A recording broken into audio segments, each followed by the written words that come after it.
الحمد لله رب العالمين والصلاة والسلام على أشرف المرسلين سيدنا ونبينا ومولانا محمد صلى الله تعالى عليه وسلم وعلى آله وأصحابه أجمعين. السلام عليكم ورحمة الله وبركاته. Thank you each and everyone for coming, and thank you to Salima Modak. She phoned me that last class that I had in Craven B, because it was chock-a-block or something like that. Please repeat it. And I told her, you organize the venue and everything, I'll come and assist. MashaAllah, with all the effort, that's why we are here today. Thank you, Salima. I really appreciate it. I need to give you a bit of a history of this notes, I used to give these classes many years ago, in the 80s and so forth. I gave a lot of classes, And then about just under 2 years ago, my school friend, Rauf of Lonke, his son Nabil, he phones me, 36 years old. Just under 2 years ago, he says, please, Imam, please come to our house and teach us how to make Ghusl, Kafan, and so forth of the Janazah for our family and my extended family. So I went. I prepared some notes and so forth and what have you. He out of his own put it together, had it typed and had it printed. Subhanallah. And would you believe it? 2 months after the class, he was diagnosed with a brain tumor. And we had his 40 days about 3 weeks ago at the Ghusl. As if to say, Imam, you must come and prepare me, literally. This is how Allah works, In Cockney, those who know Cockney, we say, Nabil tu aplala fasolas. Really, you tricked us, in other words. Subhanallah, grant him Jannah, ya Rabbi. And sabr to his patients, everybody, ya Rab, ya Rab, ya Rab, The Janazah classes, whatever, is a fard kifaya. If some of us do it, everybody is absolved of it. But if nobody does it, we're in trouble. Former years, mashallah, we did not have these societies, and we used to phone and pick up, and they did everything for us. Mashallah, Allah bless them. I see, mashallah, Alawayah has come now. Thank you, Alawayah. So this is basically just a touch of it, of what I'm speaking to you about, how this thing started. And then the Business History group of Craven B contacted me. And then, as I say, as a result thereof, because there was no space, Salima Modak said, please, let's repeat this class, and here we are. So straight into that. Those who haven't got these books, contact Salima here, because I'll be referring to the book quite a lot. For those who don't know, the book costs 100 rand, and Salima is sitting here with all the books. You can come and collect. Those who came late, thank you. The signs of Sakratul Maut is you find the earlobe sagging. You will find the nose will be bent. You will find the breathing. But sometimes you don't even hear the rochel, And then the difficulty in breathing. You will find the legs becoming weak. These are all the initial signs of Sakratul Maut, So lay the person on the side, facing Qibla. And if you can't face him on his side, then let him lie on his back with his feet facing Qibla, but actually put a pillow under the head, so in effect his face is facing Qibla. So these are the initial steps that you do. Smoke the room with luban, alright? And those who are in a state that they're not, an unclean state, if I can call it like that, please leave the room. And the one thing is, people normally ask, can we recite Quran while the mayyit hasn't not been ghusl yet? Yes, you can, but not in the room where the mayyit is. You must recite it in another room. Only when the mayyit has been ghusl, then you can. Okay? Then remove all pictures and things like that. Sometimes we don't take much notice of this. As you know, it has been said, wherever there are pictures in the room, the malaikas don't enter. But don't worry, Malakal Maut enters. Having said that, all those that are present in the room recite the kalima to create an environment of kalima for the person who's busy dying. Because if you find the person passing away, right, then rather encourage by, don't say, hey, jy moet sê die kalima, ne? Don't, no. So, sorry, I see the video people are here.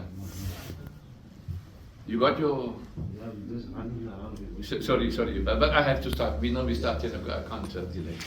Right, and once the person in the sakrat recites the kalima, then everybody should stop reading the kalima. That is the adab, all right? And when the person passes away, for those who came late, there are kitabs here, which I'm referring to a lot. It costs 100 rand a kitab, please. Salima is sitting there, she's in charge of it, you can collect it. Okay, you can do it now too if you can. When the person passes away, then take your fingers and close the eyes. Take a piece of cloth and tie it around the jaw. Sometimes staan open, soos hulle sê. The mouth stands open, and when the rigor mortis sets in, it freezes. Also, move the joints, leg joints, arm joints, etc. These are important aspects to do, inshallah, okay? And then cover the body with a sheet. Show respect for the janazah, right? Cover the body with a sheet. The members of the families have got to do certain protocols according to the government. And Nahklistan, Allah bless them for all the good work they are doing.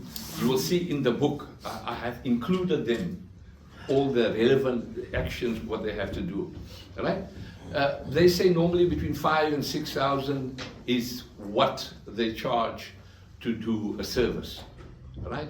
The kafan, the service, whatever, the planks and so forth, not the cover of the hole, right? And the hearse, the cattle, whatever needs to be done, mashallah, they have saved us.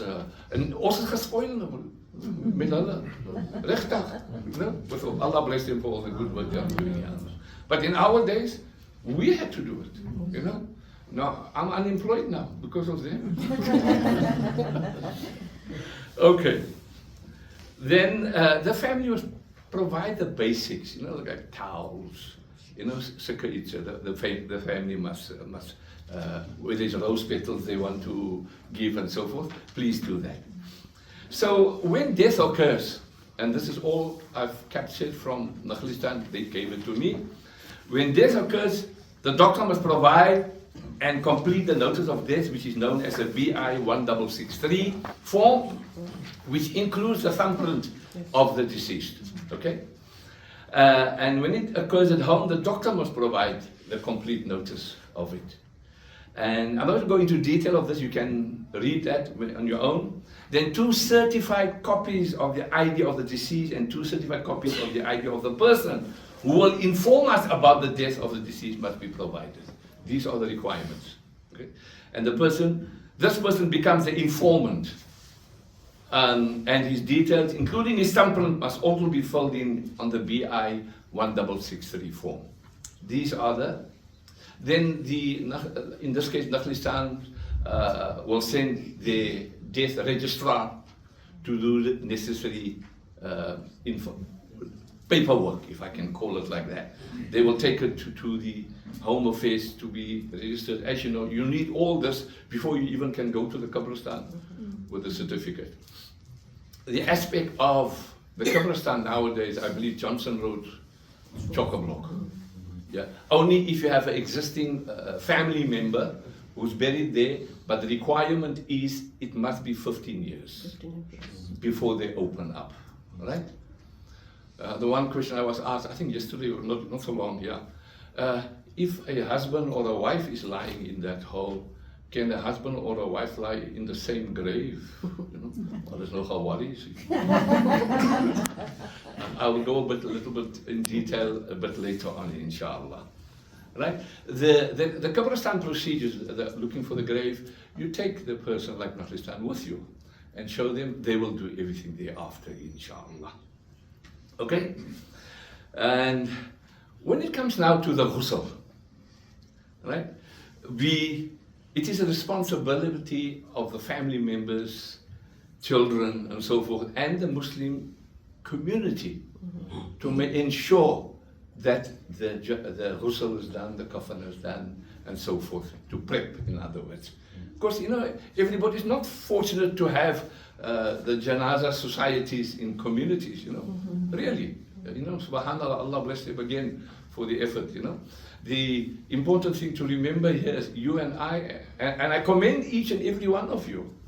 And even if you have them there, I would urge each and every one of you to be present in the room to do your part of it. So please be aware of that. And when it comes to the actual washing, please ensure it must be a trustworthy person, you know, because sometimes you experience things in the room. You don't want fitna to be created out. I'm telling you, my bro. So be very careful. You don't need that. If it's good, mashallah, no problem. You know? But if it's something, whatever it is, you keep it to yourself. It's like in generally in society. If you hear fitna, you keep it to yourself. You don't. En as jy 'n goeie droom het en so voort, jy kan nie vir almal sê nie. Because hasad is a reality in life, eh? Right? You know how many calls I get? Oh my gosh, man. Whilst I'm at it, quickly, make sure in your house you give adhan. You know, if you can be done at Maghrib time, please do it. Nou moet jy, ja imam, maar ons adhan elke dag 5 keer. Nee, ek praat nie van die phone nie, en ek praat nie van die radio nie. Your voice must be heard. Because it gets rid of jinn, and get rid of hasad, the evil eye. Right? So please make sure, especially for our children's sake. Right? Oh yes, here we come. The question arises here is males and females. Can you ghusl each other? No. Males for males, females for females. Transgender? Oh my God. Right? Nou, hoe gaat ons wit? It's called khuntha mushkil in Islam. You know, those who have both male and female organs. You know what Islam says? Islam says, identify from which hole the person pees, urinates. Amazing. If it's from the right, then you know it's male or female. That is what you've got to identify. That yes. No. According to the four madhab, anonymous is a male, a husband can't wash. I'll speak to you. Okay, I was about to touch on that. Okay. Right. Can husband and wife ghusl each other? Imam Abu Hanifa is the only one that has a disagreement on that. But all the madahibs agrees that husband can ghusl the wife, and the wife can ghusl the husband. And I'm going to give you the dalil, the proofs. Sayyidina Aisha, one day radiallahu anha, came into the room to Rasulullah sallallahu alaihi wasallam and then said, Ya Rasulullah, ek het 'n kopseer. You know, I got a headache. So Nabi alayhi salam says, what are you worried about? If you die, I will ghusl you, I will kafan you, I will make salah upon you, and I will bury you. Proof number one. When Sayyidina Abu Bakr as-Siddiq passed away, right? What happened? His wife Asma radiallahu anha ghusl Sayyidina Abu Bakr as-Siddiq. Why? Because it was in his wasiyah, it was in his will, that if I die, I must be buried I must be ghusl by my wife. When Sayyidatina Fatima az-Zahra radiallahu, the wife of Sayyidina Ali, passed away, Sayyidina Ali ghusl Sayyidatina Fatima. Sayyidina Aisha, way down the years after the Prophet ﷺ passed away, he says, if I had known then what I know now, I wouldn't have allowed any of the companions to ghusl the Prophet sallallahu alaihi wasallam. We the wives would have ghusled him. Just giving you some. Sometimes many of us are very fanatical about Shafi, Hanafi, Maliki, Hanbali. They are schools of thought and they've done great service to Islam, subhanallah. But it doesn't mean because you're Shafi, I will remain a Shafi, I'll die a Shafi. Or if I'm Hanafi, I'll stay a Hanafi, I'll die a Hanafi. They are all Muhammadi. You must please understand this concept.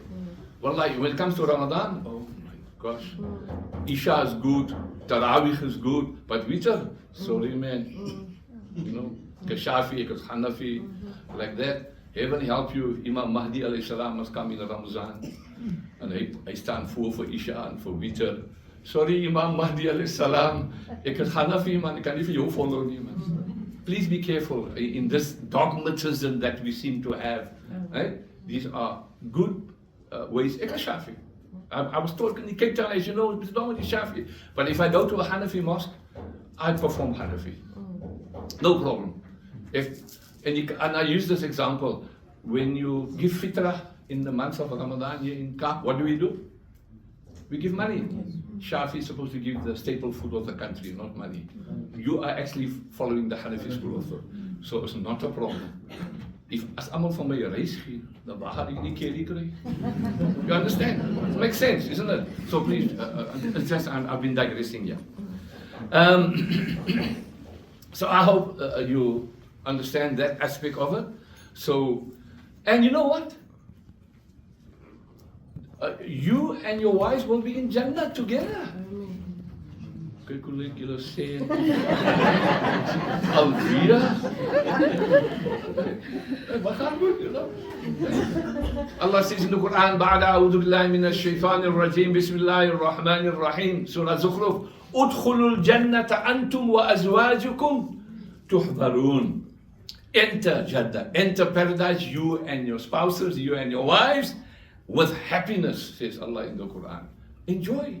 But you're going to ask the question, hey, but what about the guru, eh? Hey, ek must eat nou, man. They will be subservient to you. And those who never married or whatever, Allah will grant you whatever. You must please understand what our concept is of wives here and wives or husbands in Jannah is two different things. Hey, subhanallah. Ons gaat nooit veroud in Jannah nie. Hey, die grensbaan gaat weer zwart word. I'm just saying. Alright. So be also conscious, because COVID has now taught us about the washing aspect and germs and unstickery. So use gloves. Actually, we have been taught when we wash the private parts of the janazah, of the mayyat, then ons moet lak omsit. So ons kan nie voel die mayyat se private parts see. Right? One side of it is yes, but the other side of it is it protects it from germs. And once we are finished, we throw it away. Isn't that how we? Yes. So these are the basic aspects of hot water. It retards the progress of rigor mortis. You must understand that. That's why you use cold water. The only time you use hot water is because there's a mark or whatever that is very difficult to remove. Then you remove it with hot water. Otherwise, cold water is the, and kanala, luban must be burnt all the time. It is important to keep that aspect of it, yeah. Right? Imam, any reason why you must burn luban? Smells.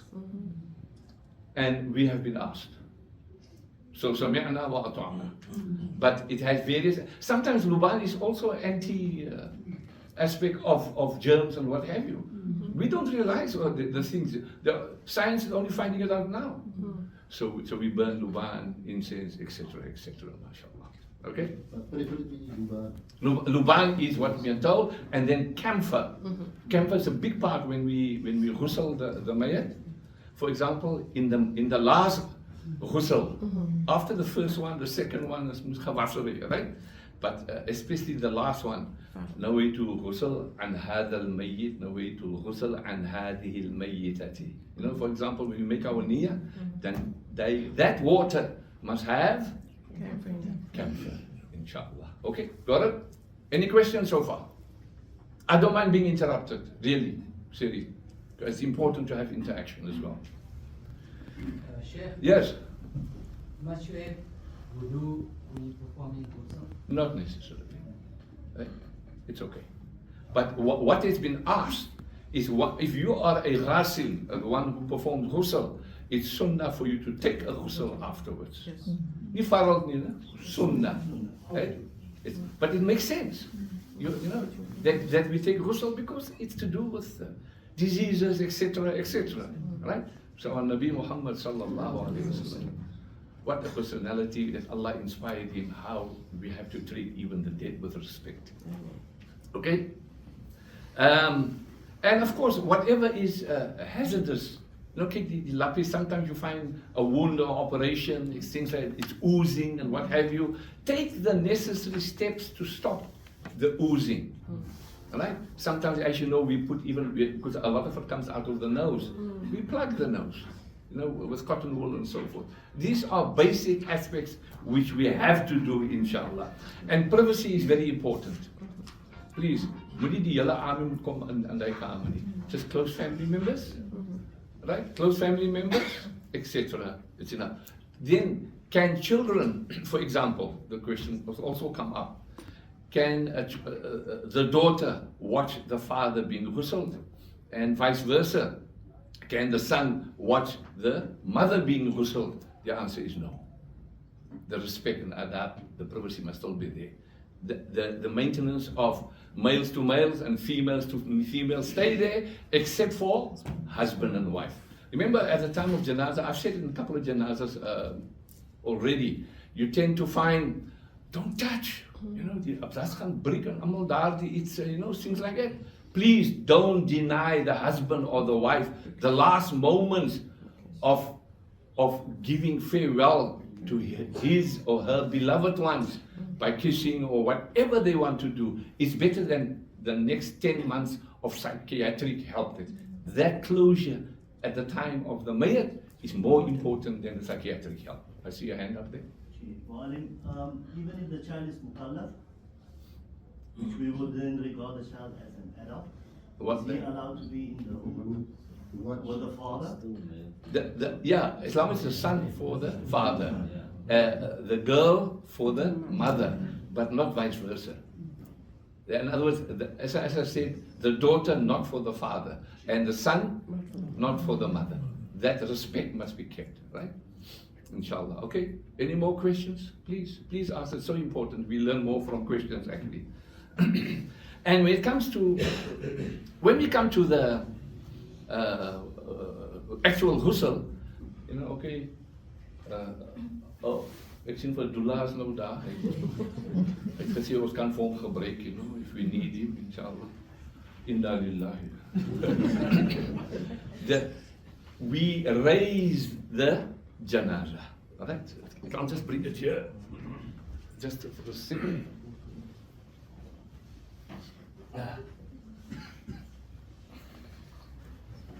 This will be repeated, everything in detail by Alawayah from Nahklistan. You know, when we do the, as je rigor mortis as set, when you lift up the mayat, right? And the person in front rubs the stomach. Keep on rubbing the stomach so that the impurities can come out from the back. And another person will keep on pouring the water continuously to get rid of the defecation, etc., and the smell. And of course, as we spoke about the luban, the smells is obviously, so hence, you know, so it keeps away the fitna again. Otherwise, wat gaan ons sê? Vijay, wat? Is ek biryani geëet? Astaghfirullah. Be very careful. Right? Be very, very careful. Right? No disrespect must be done by the mayor. You treat it with dignity and honor, because that's how he lived his life in this world. So you lift it up and you just press. Right? Somebody in our days, ek moet op die tafel geklim het. Regtig, and I had to put my knee behind the back of the mayat and then do it myself. That's what we used to do, because then there weren't many people, and some people are just overwhelmed with emotions, they can't even come into the room. So we respect that. We respect that. But because that's what I experienced many years ago in the 70s, in the 80s. Yeah, she may age weg. But what I'm trying to say, no, somebody just last week said, Imam, in 1984 you gave us a plan, I can still remember. So I can't remember. But that's the reality of it, you know. The important thing here is treat it with dignity and respect in each other. When the female is in a menstrual cycle, or she just gave birth, or she passed away while giving birth, mashallah, she falls under the category of Shahida. Shaheed, male, Shahida, female. Yeah? There are different categories of Shaheed. Eh? Shaheed al-Dunya, Shaheed al-Akhirah, Shaheed al-Dunya wal-Akhirah. The ultimate Shaheed is the one who fights in the war. Right? That person, no ghusl, nothing, you just bury. Right? The other people like Ismail Haniya, Allah grant him, of Hamas who passed away, Allah grant him the companionship of the Shuhada al-Karbala. So they get ghusl, they get salat upon, they get kafan, everything like that. But he's also a shaheed. Imam Abdullah Harun is a shaheed. They must all be washed, ghusl and salat upon. Okay? Like even I did explain to you the origin of this kitab. When I said Nabil Foflonka, he started this. And because of his brain tumor, cancer, he's a shaheed. You know, there are different types. Okay? But as we are saying now, right? Then don't forget the padding, especially for the woman, you know, because very embarrassing moments here at the time when she's finished kafan already, and then you find leakages here, leakages there, because of your and my inappropriate and not thinking properly. So be very careful of the dignity of the mayyit, that you pad properly the areas that will be leaking, especially the operation parts as well. Pad it. Sister Alawayah will explain a bit more in detail when we do now the practical, inshallah. Are there any questions? Right, when we do the kafan of the male, the outer, you know, there are basically 3 sheets for the males, basically very easy, and 5 sheets are for the female. And don't forget you cut off from the sheet to tie the head and tie here and tie by the feet, you know. But just in both, because as you know, when we place it into the grave, we loosen the knots, basically. You know? Right? And try to put the mayyit's hands in a position here. That's why I said, as soon as possible, try to loosen the joints of the mayyit. Sometimes you find they lay in hospital and what have you, and there's not much you can do. Sometimes it's just stiff. Don't force the mayyit's hands into that position. If it can't, it can't. Put it by the side, no problem. Okay? So this is the dignity that you will, we can afford. And it comes to the female kafan, there's 5 sheets, for example. And all this, again, will be more detailedly explained in the actual workshop that we're going to have now. Are there any questions so far?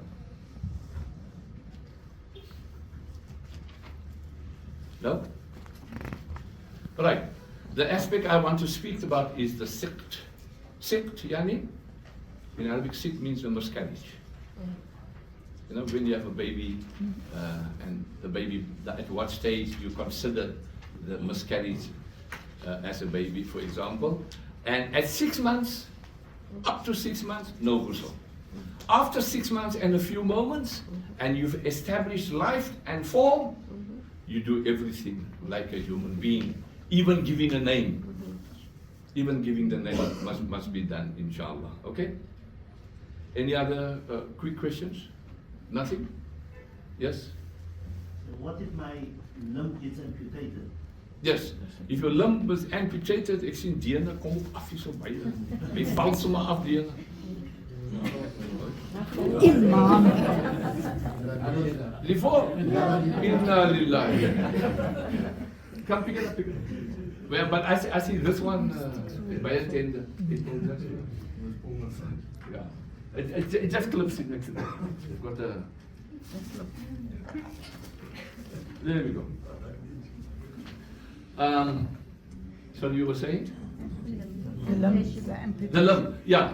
Once you find a limb, you could say amputation, etc., etc. According to the respect, you just clean it, wash it, wrap it, and just bury. There's no formality as far as Janazah Salah is concerned. Say, for example, you find a hand in somewhere else, in Ryland. Argumently. Nou is die 'n vrou se hand van man se hand. You understand? So the hikmah here is, if it's body parts, just bury. That is the respectful, that's where it's supposed to go. Okay? More? Yes? Any more? No more? Okay. Ollie? Yes? Sorry, Mark. No? In a case of a murder, Yes? okay, the body goes to the mortuary. Yes? Is done. Yeah. The body goes back into the fridge Yeah? until the undertakers come and fetch the body. Okay? At that point in time, the body's still cold, fairly Okay. cold. Everything is still tight. As time passes and we receive the body on a hot day, Yeah? the body starts to warm up and it starts to bleed. So, with the incisions and the dissectomies that they've done Yeah? on the body, how do we stop that from oozing?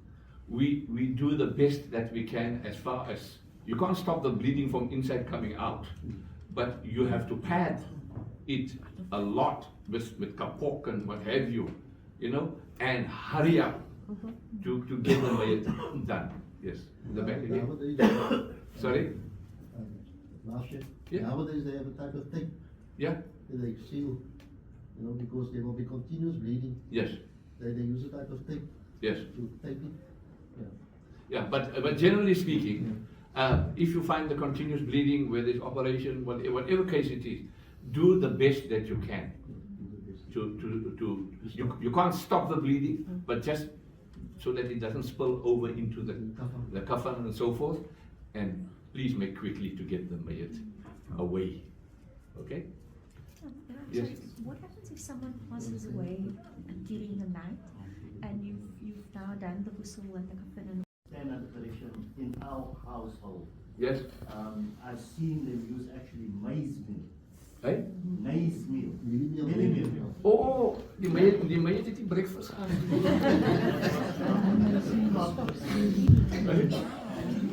I don't know.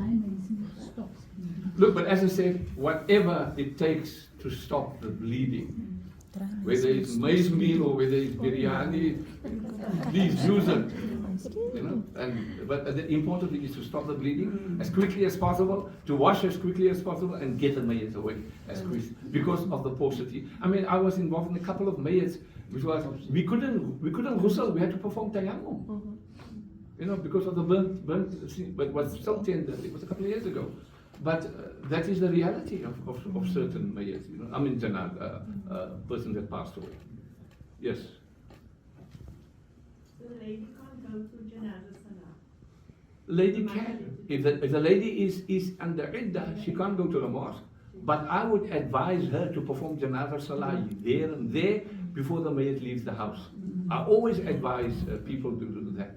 I even advise, sometimes, especially in the Indian community, because our fathers come from India, we have a lot of family there, and somebody has passed away, then they make a dua at the home. They call it khabar, and they decide this or that. I say to them, please perform Salatul Janazah al-Ghaib. The best thing that you can do for your beloved ones that have passed away. Nothing wrong with the feelings for the son, daughter is real. So grant them the honor to pay the respects. Nothing in Islam says you can't. Are they allowed to men to bury their daughter, for example, putting them in the hole, the non-believer? There's no law that they can't. But the better thing is for those that are around, for them to do it. A Muslim. Muslim, yeah. But as I said, there's no law that a father who is non-Muslim can assist in putting the. It's a very valuable question that the brother Yes, brought up, yeah. because many times you find in janazas, Yeah. there's non-Muslim family. Yeah. Then some people taught you different ways. Some people say that the non-Muslim family can come to ziyarah prior to the ghusl. Allah. Am I right, Titi? Right? I'm sure you've heard all these things. Yeah, but No, but these are all customary, really has nothing to do with Islam. then there are some that say, no, it's fine, after the ghusl, they still can come in ziyarah. But Look, when death takes place, then the bond is broken as far as inheritance is concerned. Yeah, that yes. But whilst they are alive, we still maintain honor, dignity, because you never know, they might embrace Islam. Hey? So many means of Jani kan Allah. You know? But thank you. in the case of Murtad family member, No, Murtad is, the law of Murtad is very out of the picture. Kalas. Isolate. Yes. Nothing is. No, carry on. In the case of a person who's committed suicide, Yes. what do you do in that scenario? With the janazah? Inna lillahi. You see, in the old times, the people used to say, he committed suicide. Bury him there, higher up there by Mowbray. They used to have a special section for Mowbray, just for the suicide. The important thing to remember here is, a person committing suicide is not murtad. He's committed a sin. On the day of Yawm al-Qiyamah, Allah will repeat that suicide process that he did. Allah forgive him, Ya Allah. You know, but what do we? He's still Muslim. You bury him, you make salah upon him, etc., etc., etc. Okay? God, have I convinced you? Does it look like it? Yes. Salah. On the aspect of Ida, Yes. does the wife have to have an Ida at her house, or if she wants to go to the son, can she have an Ida there? The aspect is normally her house, the husband's house. That's where it is. The way it was. Yeah, their house. The thing to remember here is, if she is going into depression, etc., etc., then the Sharia allows you to go and stay with the son, for example, etc., etc. Yes, but the better thing, obviously, is to give respect to her husband, to be there. Okay. Okay. Well, I know I'm saying that because our friend Hanif Palek had just passed away, not even last week. 2 weeks or 3 weeks ago, yeah, Allah grant him Jannah. What happens in a case where, let's say that there are no males and there are only females to bury? Are females allowed to bury? Question, there are no males, only females to bury the janazah. Bury? Khalas. It's ad-darurat. You know, the necessity is there. Sometimes the necessity makes you, like when you have to eat something which is not permissible. But to commit suicide is, so rather eat. Although it's haram, but you have to survive. You understand? So in this, that's a bad example, but the point here is, yes, if there's nobody to bury as far as males is concerned, I wonder which village you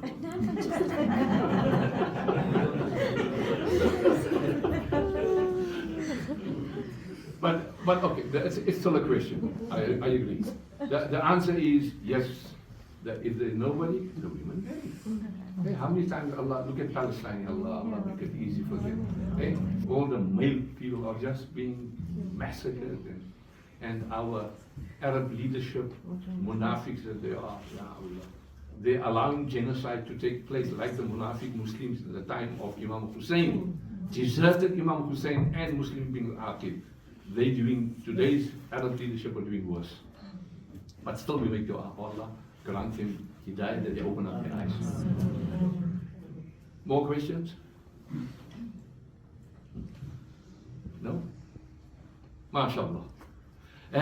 Janazah Salah, the aspect of the Salah is basically a fiqh aspect. As you know, Janazah Salah is forced, right?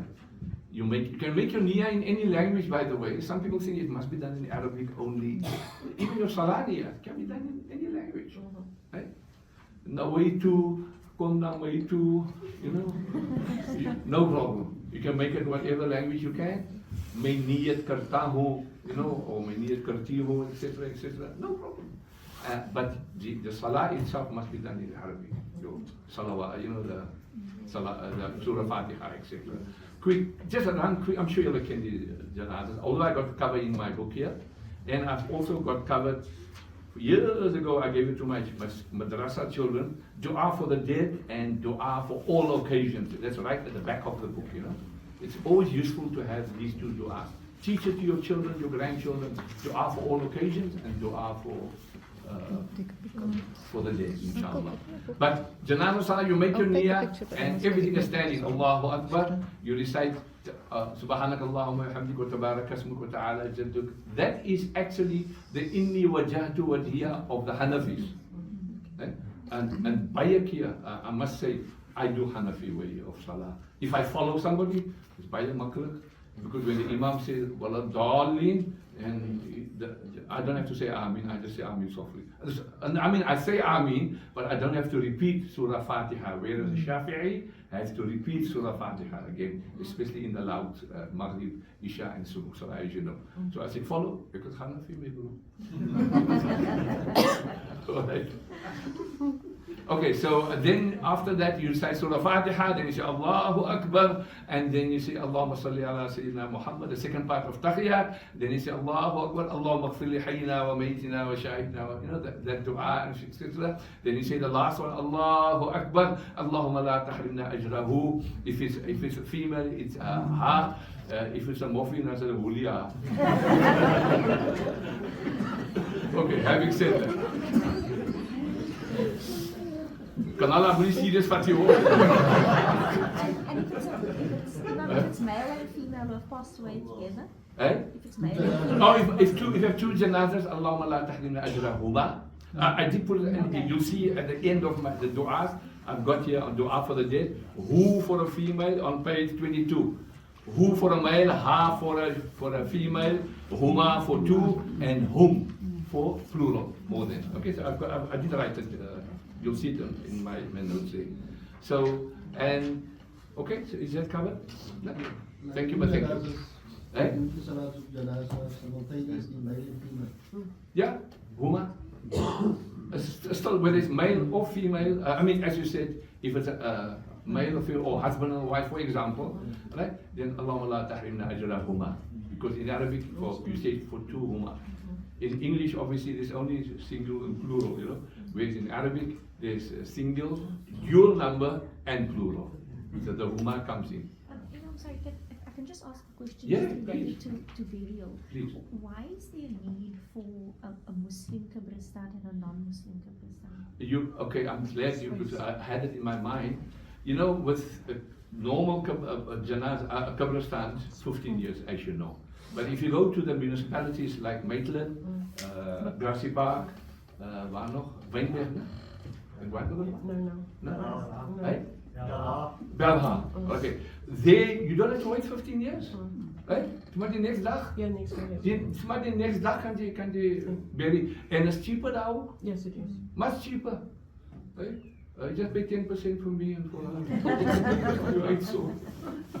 But I'm just thank you for that. As I said, the mayyat must be buried wherever. To have it in a Muslim cemetery, it's just a convenience that we have organized. But in any other part of the world, you know, wherever. Yeah. I mean, if you go to Arab countries, because they are predominantly Muslim, so obviously it's Muslim controlled. Yes.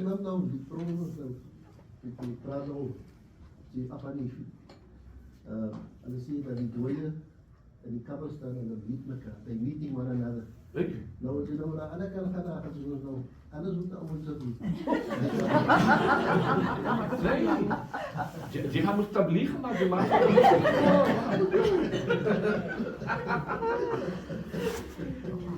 Yeah. You know, the dead are very aware of our doings. Please don't forget that. Right? If you are doing good to our parents, to our teachers, and we make dua for them, we make sadaqatul jariyah for them, they are very happy. But if you're not doing good, our children, then they make dua for you. Van die graf af. Allahumma alhamahu ay ya'malu bi ta'atik. Oh Allah, inspire them to do good in your obedience. Look at the dua they are making for you and me, from wherever they are. Because it's Muslim. But as I said, they are fully aware. They are fully aware. Don't ever forget that. Okay? قُلْ اعْمَلُوا فَسَيَرَى اللَّهُ عَمَلَكُمْ وَرَسُولُهُ وَالْمُؤْمِنُونَ, said Allah in the Quran. Do good. Tell them, Ya Rasulullah, قُل. Tell them to do good. Allah sees it, the Rasul sees it, and the believers. Who are the believers? Those who have passed away. They see it. So that's ayat of Quran. Thank you for those questions. Are there more? As I say, if it comes to a child who has passed away, for example, not mukallaf yet, then there is, it's called a tifl. Then the dua is Allahumma ja'alhu faratan li abawayhi wa salafa. It's a different dua. And it is covered here in the book, inshallah. So again, contact Salima, she's got all the books there. Because you came late, so the price goes up. Are there more questions? I'm sorry, it's somebody who's, like, for example, got false teeth. Oh, thank you for that. Iemand wat valse tanden het. Wie het valse tanden heeft? Only two, yeah, the others different. Okay, but thank you for the question. Those who got, if a person passes away, take out the false teeth. Take out the rings, jewelry, etc., because that becomes part of estate. Niet die valse tanden. Prosthetic. Sorry? Prosthesis.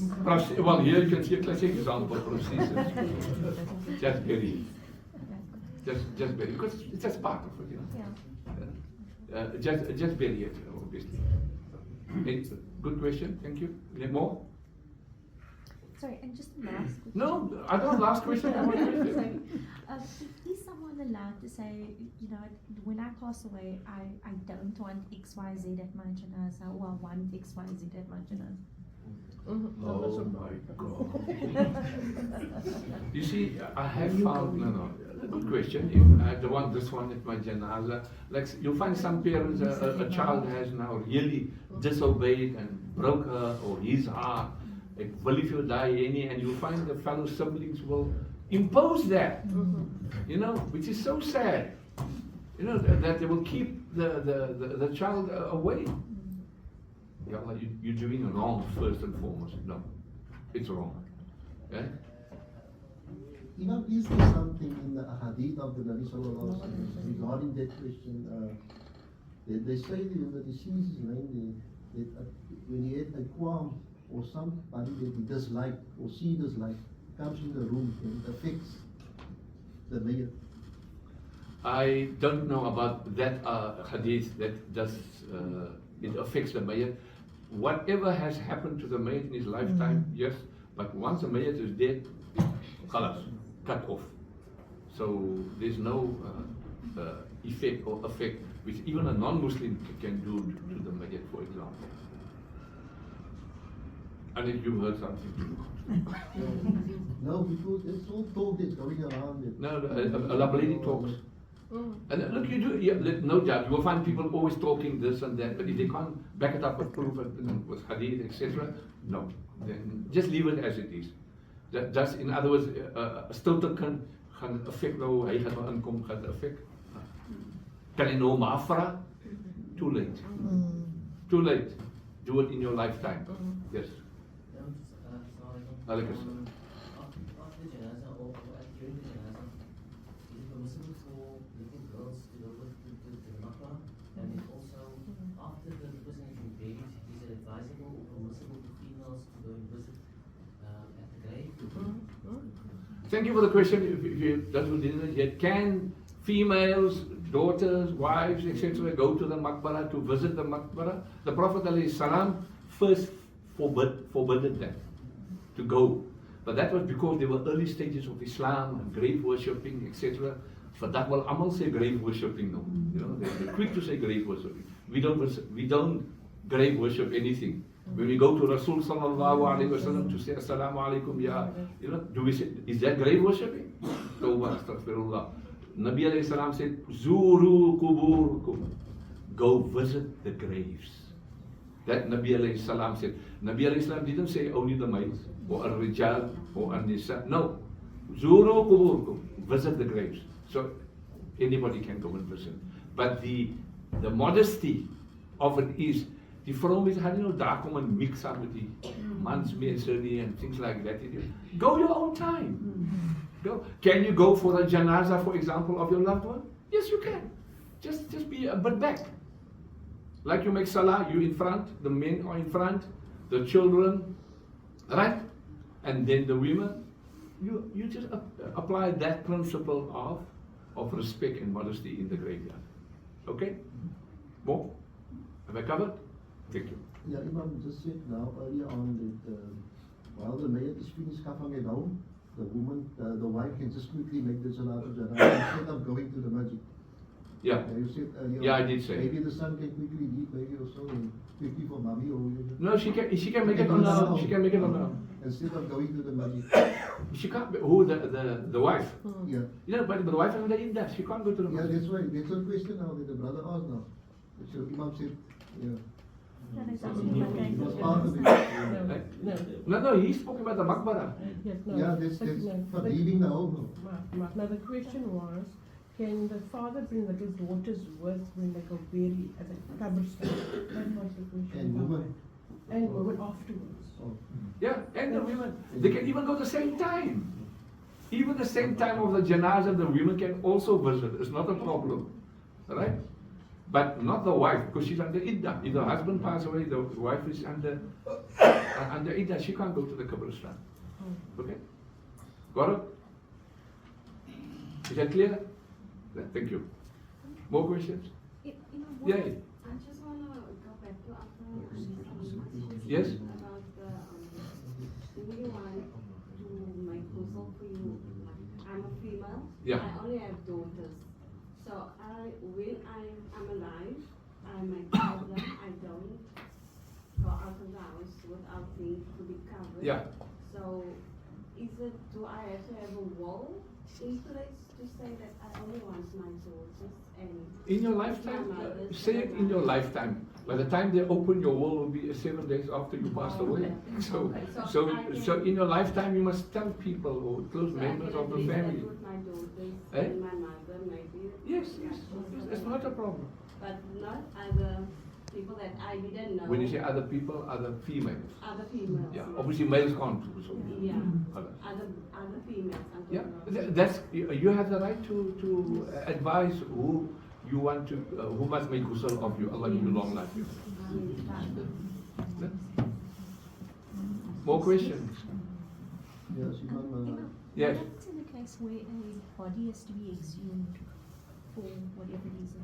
Well, look, in the country that we are living in, if we have no choice, oh, mashallah, it's raining. We have no choice but to follow the laws of the country because they suspect a murder or this, that, then they want to exhume the body. No problem. Do we have to ghusl it again? Look, it depends what they do. But having said that, because the ghusl has been done, Yeah. so they're going to do an autopsy again, right? Yeah. Etc. So if we can give a ghusl again without the body deteriorate, because we understand in the exhumer body, I don't know after how long, it's already fragile. You understand? So we have to be very careful. If the body is ghuslable, if that's a nice word we should do, right? Then do it. Otherwise, you have to make tayammum. Okay, good. Yes. More questions? Yeah. Post the janazah, what is the requirement regarding 7 days, 100 days? These are all customs. 7 days, 100 days, 30 days. MashaAllah, get together. You know, we're getting too little together already, man. Now social media and Amal Dai is taking our children away from us.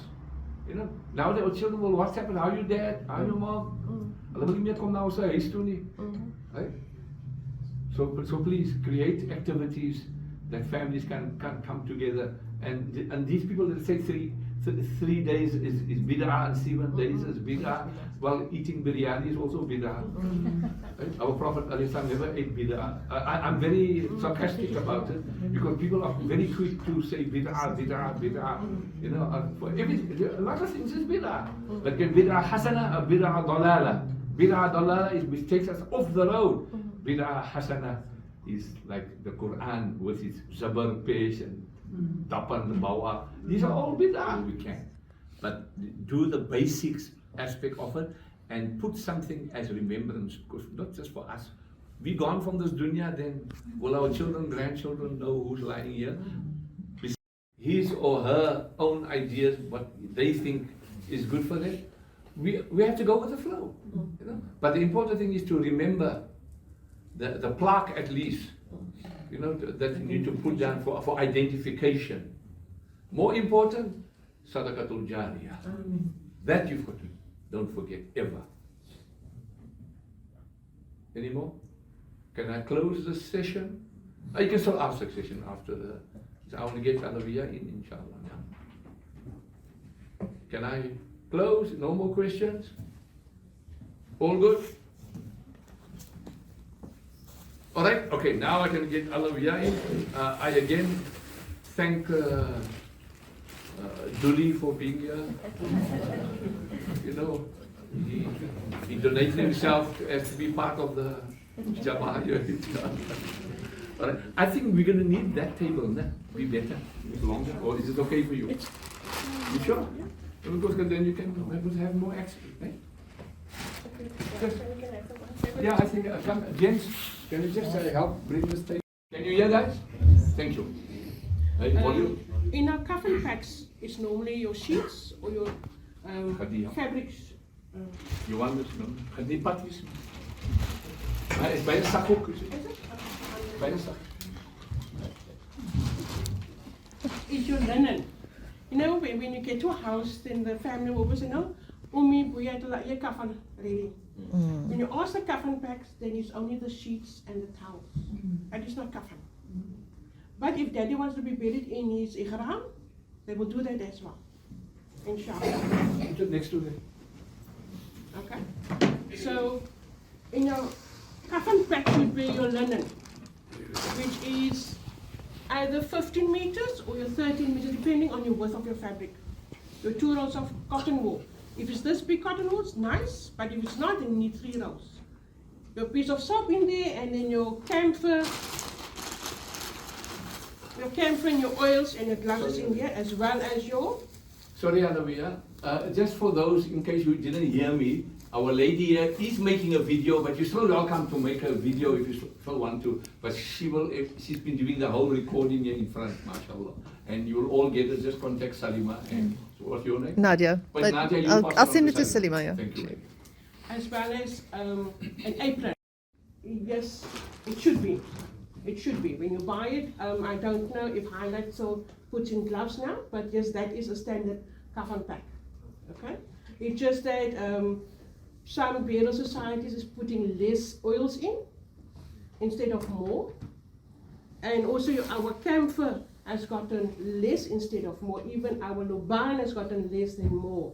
But when I always come, I always have my stuff pre-packed in order to use for a mayyit, inshallah. Okay?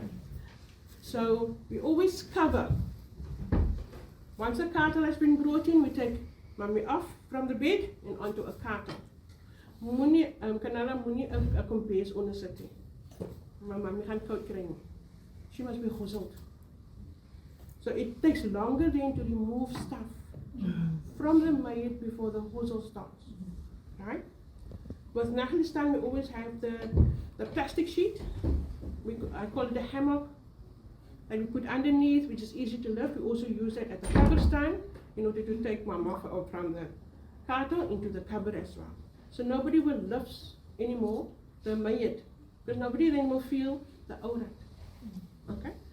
At times our parents have been very obese when they were younger. When they get older, we shrink. Our fingers, our arms, we bend up and bend down, inshallah. And like Imam said, the istibra, which is the loosening of the stool. When you press down gently, everything is 3 times. You bring up the mayyit, down, everything is 3 times. And while you do that, now you undress her, right? I always do that while she's still on the, not yet being extinguished. We always start first with the extinguisher before we start with the washing. We wash first the right side and then the left side. I always ask how many daughters do mommy have. If it is 20 daughters, 10 sons and 10 daughters, so it's 20 daughters, so 20 daughters will be in the room. If the daughters is, no, I can't take my first born daughter in, she will come in the place of her mother. Okay? So once the ghusl is done, Imam has explained the ghusl was right, inshallah. We also take a farah wudu, which is the hands, the mouth, the nose, the face, the arms up until the elbow, the forehead, massage for the men, the ears, the eyes, and then the feet. Always using your finger between the toes to make sure it gets water. Your farah ghusl will be your camphor in it. I put oils as well in it to smell more nicer. Smell that Toekamani miles away, but nowadays you can't smell us, inshallah. Okay? So once the ghusl is done, we put her on, or him also on our towels, and we cover with the towel, and then we have our pack. We used this 2 weeks ago with a craven bee, inshallah. So I'm not going to cut it to size. I'm going to leave it as is. It's for the, because the other doll we had was an adult doll. This is now a child doll. Oh.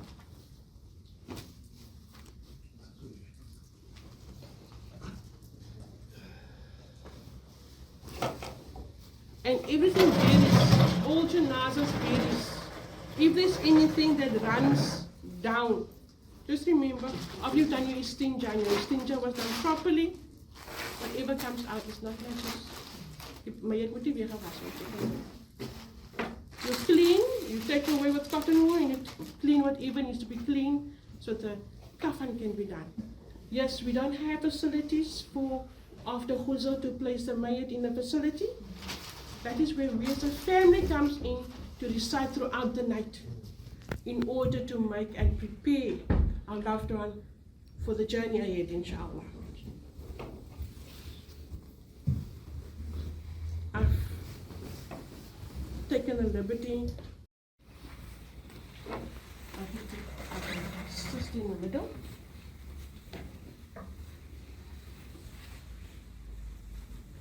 And depending also on the width of the fabric. Nowadays, we don't stitch anymore.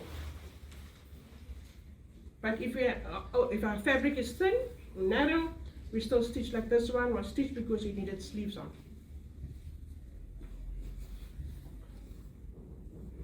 The men nowadays, at no more than also the 3 sheets, they also get a jerk.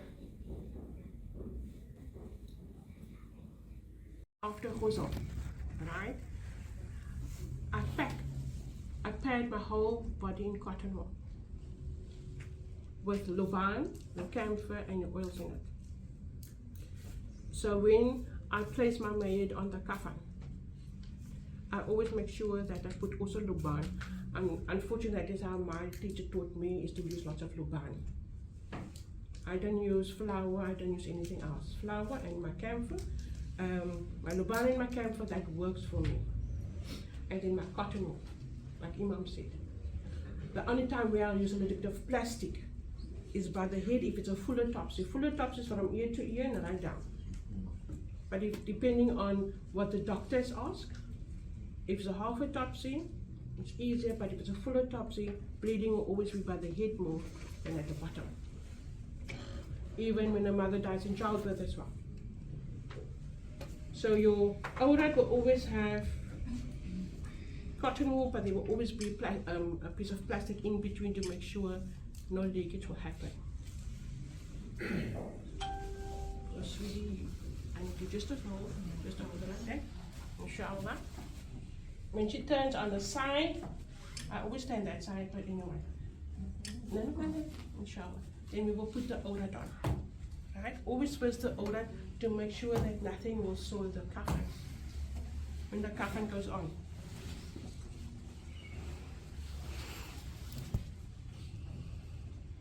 Video lady, you can move around. Video lady so lazy.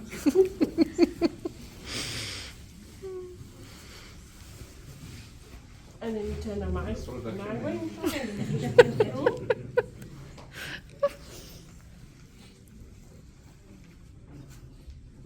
And you make always sure that the cotton wool is nice and neat at the bottom. It doesn't stand up.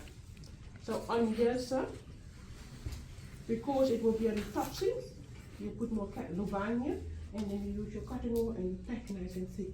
Although the pieces of cotton wool that will also have Toekamani on top, will also have all of those, inshallah. So the luban is that crystallized, Take it out from there. so it gives it its own smell even though you're not burning it, literally. Oh, okay. Take it out. I thought you actually meant that you must burn the luban in the room and not actually on its own. Some families do burn the luban as well, Yeah. which you have at holders where they will burn Yes. the luban or they will Yeah. put incense sticks on. Yeah. But you know, as you grow older, your chest start affects your chest. Then I will always tell them, don't put it on now. Okay. Until I'm done, you can put it on. again. Okay. Okay. So this is when I come into a ghusl. My camphor is fine. It's already made fine. Inshallah. This is my luban. I always put it in a holder. Dus ik zeg je, en ik kom bijswerk en je raakt groot in je kombuis en dan als je niet kan werken in je kombuis, moet je uit je kombuis komen. Pass it around. Pass So, this is my luban. Right? So it's in a sprinkle form so that everybody, so we don't waste also. Okay. Okay? So I will sprinkle on my kafan itself in order to make sure she smells nicely. Even my oils as well is in there, the spray bottle's in there. So the spray bottle. Question, yeah. Sorry, Ma. This is obviously at this juncture where you are at now. This is not prior to you washing the body or the soap. It's finished. Okay, so but you'll start on the right hand side of the body first 3 times and then. That's why I'm standing on my left hand side. That's why I say you start on your right hand side and your left hand side. Because I normally stand on my right hand side, but because of our video, I just stand on my left hand side. The istinja part, that's prior to the ghusl. Yes. So after you istinja, then you will ghusl 3 times on the right and then 3 times on the left hand. And the last part is the camphor water, I'm assuming. Yes, after you have washed first your body, right? The body was washed, the istinja was done properly, right? Then you put your camphor, I put my oils in as well, into the water so it can smell more nicer. So with that again, you will rinse first your right side and then your left side and you turn again and turn. And whatever is left of the water, you must still use it for the mayyit because it's hers, it's not yours. Unless it was clean water that you haven't used, it can go back. But whatever camphor water there is, you use it for your mayyit. And also remember, there's people around that's helping each body part. So you're responsible for each body part that you are allocated to, whoever's helping the dead person. You must remember, sometimes I do work alone, sometimes I've got my 2 partners that works with me. Yeah. If I work alone, say by Toronga or wherever, or even in the house as well, I still istinja. But then, because of the motorcycle settling, it becomes heavy. So I do need help with helping. Can I just interrupt for a minute because I have explained, stand next to me. I did explain earlier on when you make the istibra, as we said, you lift up the mayyit, you do the ghusl, clean the private parts, etc. Then you wash the mayyit, right? With soap and water, shampoo, whatever you want to use, Omo. But you do that, right? Now when, as Alawayah said, when the camphor water is the main water, the ghusl, with the niyyah. Remember I said earlier on, then you say, nawaitul ghusl an hadha al-mayyit. So you throw on the right hand side, throw on the left hand side, then you do this, right? Then you throw this side 3 times, and then you do this, then you do that side, right? And always make sure that you don't expose the back side. You don't expose, right? And then, of course, so that is the final ghusl with camphor. Thank you, Alawayah. And also you must remember one thing, when you always wash the mayyit, wash in one direction. Not up and down like you wash yourself. Ons krop is vir ons nog, want ons is nog vuil. But not her or she, him. You wash in one direction. And there's no trimming of nails or hair or anything like that? No. No trimming of nails? Sorry? No trimming of hair or nails? No. Yeah, quite right. No trimming of nails. You don't cut anything, nothing. And Ghusl is not allowed to cut nails, shave or remove nail polish. But good question. Thank you. Some dentures I will remove only if she gives it to me. If she doesn't give it to me, I don't remove it. Because I don't want to see her in pain. At times her faces do change. If you force something, you want to force a remove. Whatever the cutting of the laser shaving must be done before ajal intersex. If you know that your family is in Sakral Mount, do all the cutting, do all the shaving. You will see it makes them even more comfortable, more quieter after that is done. And you will see them at peace. Because now they know they are ready to leave this dunya. Sorry, I just want to know, with regards to drying of the body, you just dab it, you dry it with a towel? No, yes, we just dab. We just make it, we dab it and we towel dry. Right? The hair of the maid, females, right? Some wants my hair across my body, my breast, some wants it three plaits. I only take the hair away and tuck it in at the back, like in a bun. Because it's not all that have long hair, and I'm a little straight hair in here. And I carry my hair very short currently. So your hair still will be covered, whether it's long, short, or whether you were a cancer patient, you have no hair. Your head still will be covered, inshallah. Any questions? Nothing? Can I go on? Sorry, we discussed earlier that if the person has got dentures, you've got to remove the dentures, obviously, right? What happens in a situation where the person has got gold slits? Okay. But they're not really dentures, they've got permanent teeth, they've got gold So I slits. can't take it out. That stays in the It body. must stay. Stay. I had a friend that says to me, Alawayah, the day when I pass on, you don't remove my dentures. Ek het te veel goue tande in my mond. Wallahi, the day when I did the Quds, I couldn't remove it. Khalas, I deliver. You know, when I get to a house, and everybody is under the intention, lots of pillows under the head. When Ajal enters in, remove off the pillows. When the doctor or ambulance comes in and they verify that the person has passed, and remove the last pillow. And then you bind the mouth. Because when I come in and I remove the pillows and I take the binding off, what happens? The mouth goes open again. Correct. So always remove the pillows before you bind the mouth. If you see in hospital what they do, they roll up a towel to put it underneath. Or nowadays they will even use those hard plaster. When they tease the skin, they will put that around. So how much I now take off from the head? Correct. So if you're at home or in hospital and the doctors have informed you, just matter of time, stay with her, stay with him. And when that happens, you do all of that by closing the mouth and the eyes. Inshallah. Anything else? Are we okay? So once she's on here, then we will, for the ladies,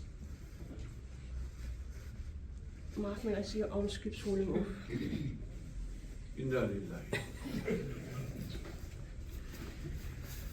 And you have your slit, which means that is your jerk. And again, my arms will have cotton wool, even up until my legs will have cotton wool.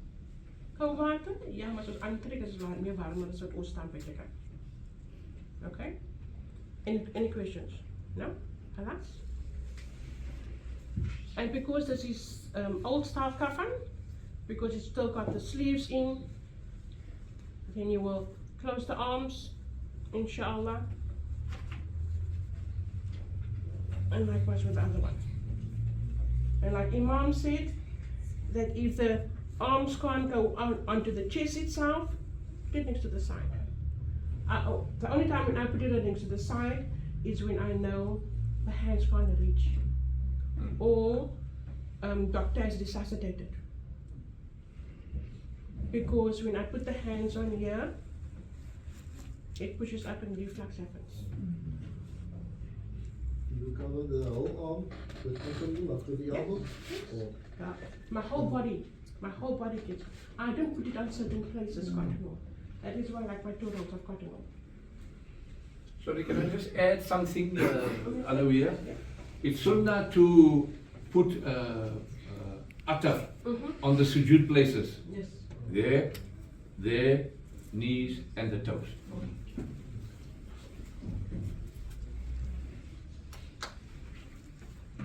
And always start with your left side when you close the 2 shoes. Yeah.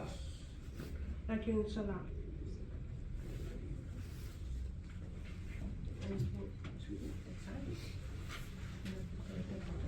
And you just cut it for me.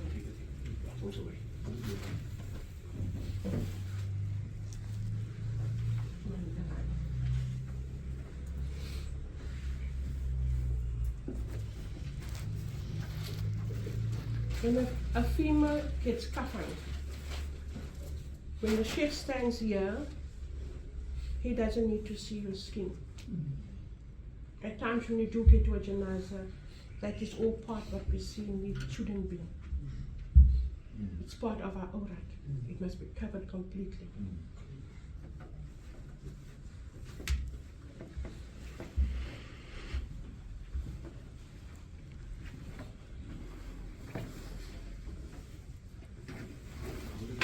Stick at the bottom.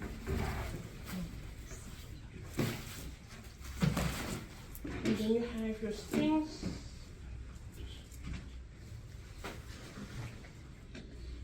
We tie on the left side, because when they place us in a cupboard, they turn us slightly on the right hand side facing Qibla, and it's easier for the men to find the strings, and they don't need to look for it.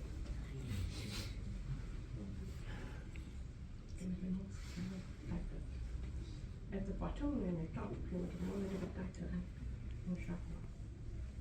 One hair before you up.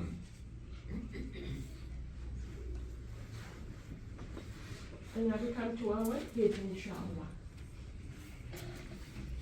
I use cotton wool as a cupping in order to place it underneath the head, which will also have your oils, your cotton wool covered with luban as well as your camphor.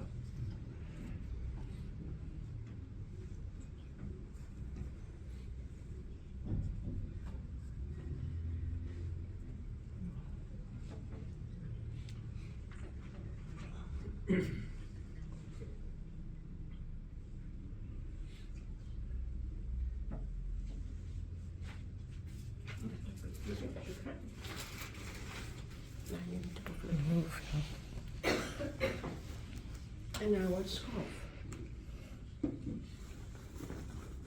There's many ways to fold a scarf, ladies, it's your preference, inshallah.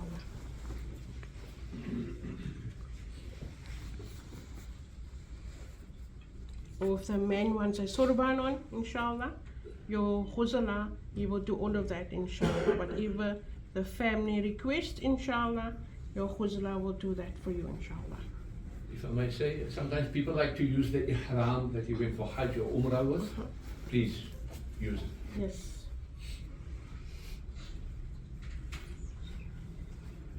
Like my husband said, he wants to be buried in his ihram, so it's packed away, inshallah. So is it just the ihram or you still get the sheets over that? You must get still the sheets over there. It won't be enough, you see. You have to cover everything. The ihram is only for the. That's you need the. Imam, is the ihram first or the sheets first? Ihram first. Obviously, the cotton wool folds goes all over the show, and and then the ihram, and then the sheets.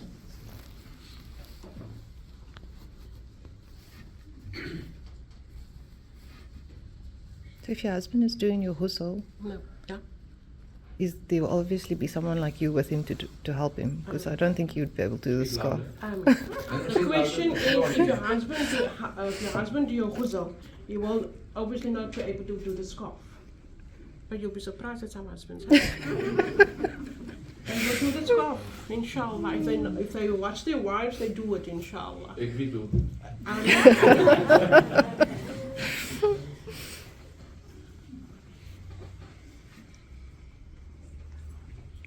Sorry, Imam, with the men, do you put any other garments other than that? Like a kufiya or Yes, something? if the men request that, yes, it has to be done because you're a male. No, but would it be sufficient enough just to use what is on there? Or would you put extra, like Cotton. maybe he had his favorite kufiya, his favorite face he wanted to go with? If you take a turban made of the kafan, right? It will cover the whole head. No, that's a good question. But what if he wants, say for example, he has a favorite, like stuff as he wants to Nee, die fancy goed niet. Nothing extra. No, plain stuff. You came into this world naked, and you leave this world with less than naked, with dignified. Because if you the day of Yom Kippur and we stand in front of Allah, what is going to be more Allah. standing out? So true. Is our nur, not the face that we have on, but the nur. Ask.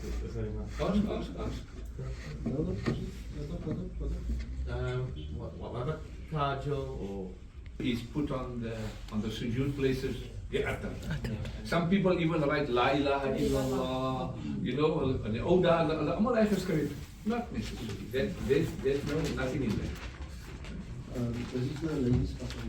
Are you going to run the news? Well, that's basically the men's as well, if you look at it. But you can ask a question. Maybe Imam can run us through that.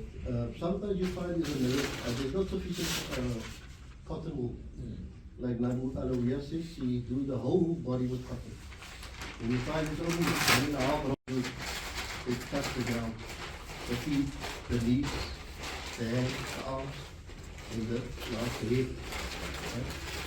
So, if you want to just give a demonstration of that. The only time when I do the ghusl, for example, all the years, I only use the cotton wool for the private parts, which is the main aspect to protect, for example. Bottom and top. Yeah, van achteraf, recht weer, like a lungi, you know, like they bring it up like that from the back, and you bring it up towards the stomach, in other words. So you make it properly, right? When it comes to the head and things like that, I don't bother. Generally, I don't bother if there's none. If there is, I will pad extra of that. But I'll take cotton wool and apply to the forehead, to the nose, to there, to the knees and to the feet. The whole idea, as Alawayah is doing it, she's applying the sunnah by putting the camphor or the attar onto that, and then she's applying it to the head, to the hands, to the knees, to the feet. And the other part is the lungi. Is it necessary for lungi? If you have the lifafa, the sheets? The only reason for that lungi, when I speak about a part van die kapok lungi, is to protect anything comes out. If, for example, the ghusl is done like this, and suddenly you see, hey, here's a big defecation. What do we do? Must we re-ghusl the mayat again? The answer is no, you don't. All you do is you remove the defecation or whatever it is and just clean up nicely. Hence the idea of putting extra padding. Extra piece of lungi sheet. If you have the lifafa. No, but sometimes if you only have the lifafa and you don't have the kapok. No, I'm not speaking about the cotton. I'm speaking sometimes people use a separate, like we have a piece of sheet to cover them. Yeah, but sometimes the sheet is not enough. If you don't use cotton wool, the cotton is not enough. Whatever fluids, it will come through. Hence, the idea is to absorb. The cotton wool is there to absorb the whatever comes out. Otherwise, it becomes embarrassing. So the idea is to pad as much as you can with the cotton wool. Carry on. You must also remember one thing, right? We as females, we don't go to the kabristan. So when you lift the mayat from the kata to the kabr, you will get that smell. You will see that defecation. We won't see it. Only the men will see it. Am I right? Correct. I haven't been. My transport is the hearse. So I will sit in the hearse waiting till everything is done so that we can come home. But that gives again the opportunity to visit and say that my family wants. It doesn't matter whether it's Spook Road or Johnson Road or Mowbray. So that is actually to cover you as well, to make sure that that padding is in proper place. Nowadays they have even the napping, the pull-up or the napping to put on. And that is, the worst case scenario is when it is a cancer patient with a runny stomach, where you cannot stop. But I still haven't used a nappy, I still use old school.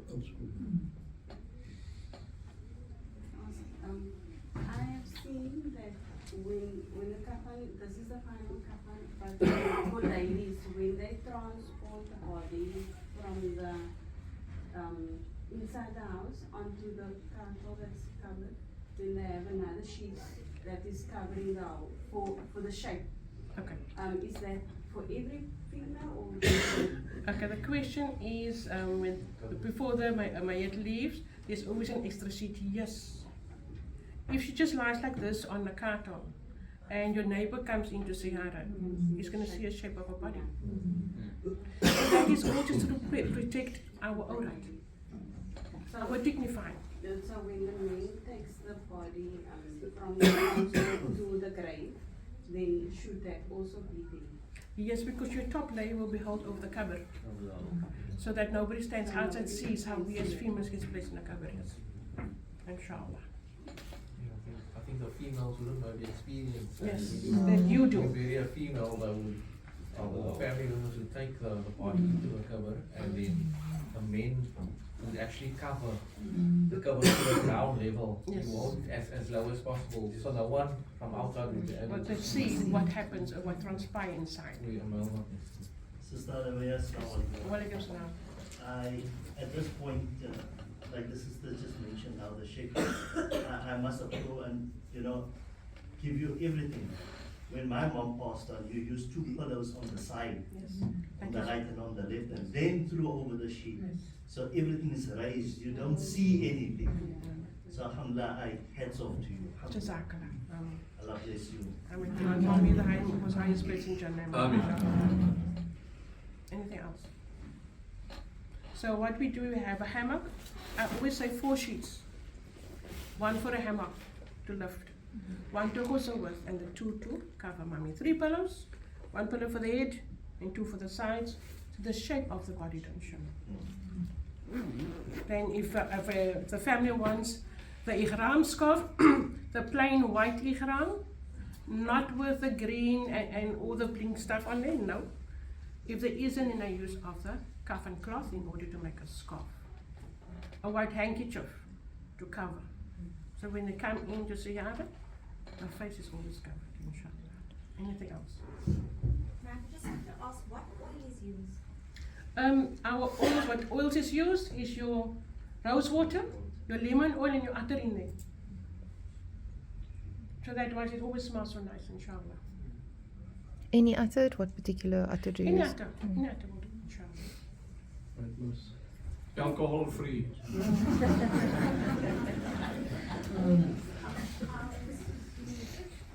How many? How many towels depending on the family, right? Or the lady itself. If it's 2 ihram towels, it covers the entire body. Then I use 3 smaller ones still. If it is the ordinary towels, you need 2 big bath sheets. And then 1 smaller one for the feet and for the head, inshallah. If it's a white sheet I ghusl with, then I use an extra towel just to cover this area, so that when the wet gets wet, the aura don't show through. The question is, do the towels need to be white? No. If there isn't white towels, we will use any towel just to dry, inshallah. Just for information's sake, when it comes to the aura, it's preferable always to use a dark piece of cloth just to cover the aura before the kafan, so that nothing can be, and to keep it up. Okay. The question is asked is, you use a dark cloth over it? The point here is, you talk about Not like a see-through, if you use see-through sometimes, then, the white cotton, yeah. The question is, for the aurat, we need to use a darker sheet. You know what, for females, as you can see, we've got lots of layers that covers, inshallah. Correct. So nobody will see the awrat. No, I'm speaking prior to the kafan. Now, prior to the kafan as well, The wash, inshallah. yeah, the wash. Yeah, the wash, no, that Yeah, is why I yeah. use an extra towel just to cover, Mm. so that doesn't show. Because look, I don't understand our youngsters today. If mommy's in hospital or even at home, they don't want to clean. They don't want to shave. They don't want to cut nails. But yet mommy becomes restless because that hasn't been done. No. Once that is done, wallahi, she becomes quiet. And that's why my friends would always, when the person is in the hospital, would always come fetch me until I will come just do a quick cleaning. And I will go into the hospital, we wash and we shave to make mommy comfortable, sister. Anything else? No? Others, no? It looks like it. I mean, Well, I just need to add on to the washing. You know, when we wash, even the towels are the things we put right across and we wash through the towels literally. So that is the covering. We don't. This the dirt? no, that's the difference. No, it's the dirt. So for the sake for the older side, yes, we use a thicker towel. Any more questions on that? Yes. I have a question. So, more to the Gatesville. Yeah. So, after, I've seen things after a few days of Janazah where people go and take sugar and throw sugar over it. So, what is the... Sugar. Oh, the mayor is having tea. They throw sugar, some with flour. These are customs that have come out from India, the Hindu customs, literally. So there's no basis for that. You know? Flowers, putting flowers on the door? Eh? Yeah, these are all customary things. There's no basis for that in. You know? What I say is always take like those feed plants. You know, the succulents. Yes, put that on because then you will identify your own cover. Because like at Johnson Road, if you do not know where your cover is, they're not going to give it to you. When the Nabi Sallallahu Alaihi Wasallam planted Trees. a small piece of that, so as it grows, that is the important thing. Now, I did take note of that for this Jama'ah, especially the men, can you just, because there was more elaborate on the female now, on the kafan and so on. Can you just run us quickly through to the male side? For the male side of it, it's exactly the same as the female. Yeah. Literally. Yeah. You know, but there's not much different except we only use, as I mentioned in the theory side earlier on, they only use 3 sheets to afford it, you know. But, exactly as Alawayah showed, you start off by closing this side and then bring the right over. Left side, bring the right over. You know. But the covering is exactly the same. That's women are 5. And soon have to put upper on The atar, as I mentioned, I did mention the feet and yeah, I did say, starting your sujood places, that, right, your knees and the feet, underneath it, that's what I mentioned. Right, let's hear more questions. Are there any worries? Yeah. What happens if when you close this person's eyes, but it opens again? How do you? What happens if the close the deceased eyes and it opens again? Yeah. You must make sure it's properly out. No, this is sometimes just a muscular reaction. These things do happen, but you just reclose it. Don't force it. Obviously, that's the whole thing, you know. In the eventuality, if it doesn't, Allahu Alam, halas, you know, just we close up, all right. So when it comes to for people seeing, you rather close it up. Yes. Don't let people see it. Yeah. Also on that can be also in the worst case scenario where it is an accident victim. We, because of facial reconstruction was happening, then the eyes won't be able to close properly, and then is when you just close up, nobody else here. Good. Yes. important question. Yes, please. 30 burn body. Sorry? Do the tayammum. Say it again. Tayammum on the 30 burn body. What about it? Burn body. Yeah. Burn mayyit. How do you do the tayammum? How you tayammum? You, Anyway, there's dust. You know, like I went to somebody who's in a wheelchair, but nearly 90 years old. Ik zei, maak tayammum. Ja, maar ik moet elke keer gaan stof zoeken. You see, some of them, old school. Yes. They are looking for sand. This is the thing. I said, no. You dust yourself. You dust on your bed. You just do this. The way to tayammum an hadha al-mayyit. And then you take the arm, and this is what you do. You divide your. This is even for us. Right? Yes. You divide your palm of your hand into two. Okay, can you see? The first half does the back, all right? And you bring it over onto the second half of your palm, and you bring it through, and the back of your thumb does the back of that thumb. And the same thing here, the same thing there. So that's what you do for the mayyat as well. That's the wudu. Hey? Ja. Daar is die tayammum, daar is die ghusl, daar is alles. Alles wudu. Daar is al. That is no way to ghusl an hadha.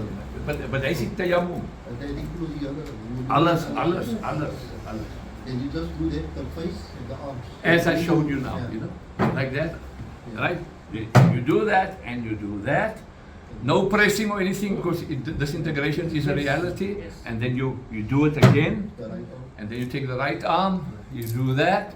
You take the left arm, right, and you bring it forward. Alles. Khalas. That is your ghusl. But at times, Imam, you get a body that is so badly burned Yeah. that you can't even lift up the arm because you will have also a part will fall off it. Yeah, like this one. Yes, I know.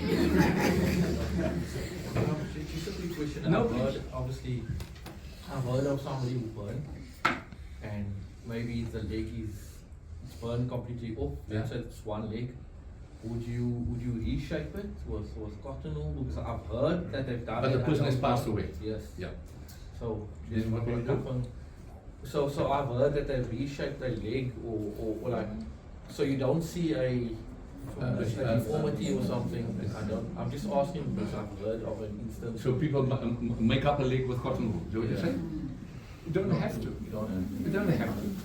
You don't have to. You're not deceiving anybody here except us.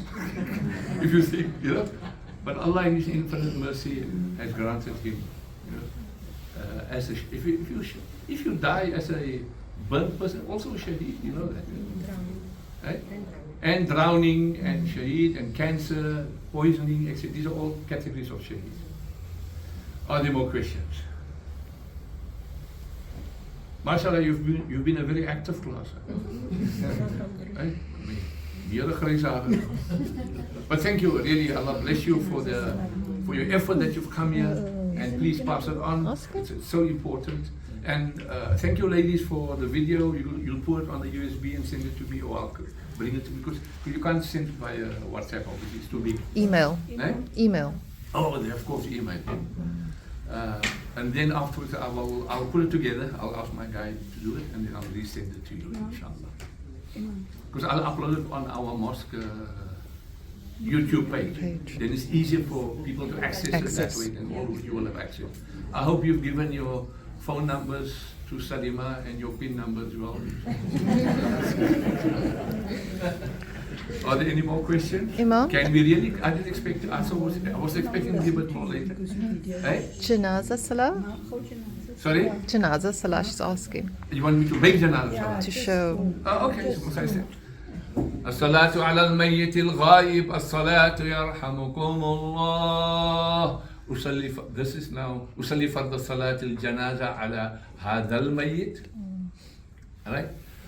أصلي فرض الصلاة على هذه الميتة. That's for a man or for a woman.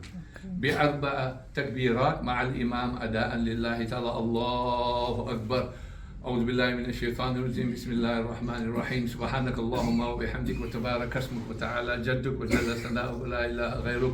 بسم الله الرحمن الرحيم الحمد لله رب العالمين الرحمن الرحيم مالك يوم الدين إياك نعبد وإياك نستعين اهدنا الصراط المستقيم صراط الذين أنعمت عليهم غير المغضوب عليهم ولا الضالين آمين الله أكبر اللهم صل على سيدنا محمد وعلى آل سيدنا محمد كما صليت على سيدنا إبراهيم وعلى آل سيدنا إبراهيم وبارك على سيدنا محمد وعلى آل سيدنا محمد كما باركت على سيدنا إبراهيم وعلى آل سيدنا إبراهيم في العالمين إنك حميد مجيد الله أكبر اللهم اغفر لحينا وميتنا وشاهدنا وغائبنا وصغيرنا وكبيرنا وذكرنا وأنثانا اللهم من أحييته منا فأحيي على الإسلام ومن توفيته منا فتوفه على الإيمان اللهم اغفر له وارحمه وادخله الجنة وأعيذه من عذاب القبر وفتنته ومن عذاب النار الله أكبر اللهم لا تحرمنا أجره ولا تفتنا بعده واغفر لنا وله وارحمنا معه رحمة واسعة برحمتك يا أرحم الراحمين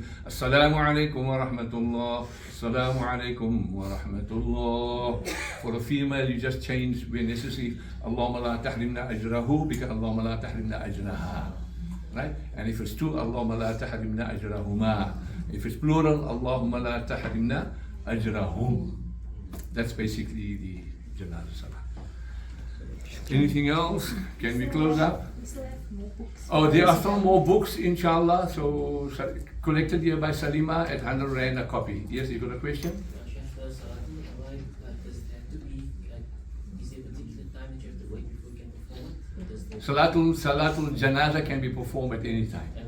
Even after Asr. You know, normally after Asr we don't perform Salah generally, right? If the body's not with you, so Sorry? you are somewhere else.